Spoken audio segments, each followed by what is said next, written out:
ассалому алайкум тамошобинони арҷманд. нашри навбатии барномаи милитсия хабар медиҳад ҷузъиёти ҷиноятҳои содиршуда ки милитсияи Сугд ошкор намудааст ва фаъолияти мақомот дар самтҳои маъмурию идоракуниро инкос менамояд. таи рӯзҳои охир боз киҳо бо ҷурми содир намудани кирдорҳои зидди ҳуқуқӣ ба милитсия рӯбарӯ шуданд, имрӯз дар барнома тамошо кунед. ҷанҷоли маишӣ дар шаҳри Бӯстон ба содиршавии ҷинояти вазнин замина гузошт.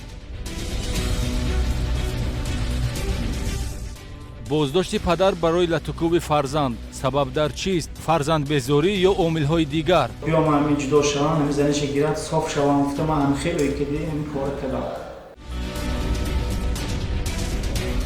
дуздии гурӯҳии ноболиғон дар шаҳри Исфара ошкор шуд.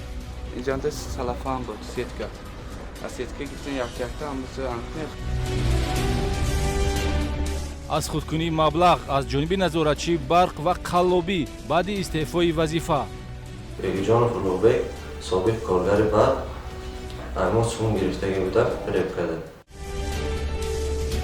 сайди моҳӣ дар давраи тухмгузорӣ ҷиноят аст. шарҳи ин ва дигар хабару гузоришҳо дар барномаи милитсия хабар медиҳад.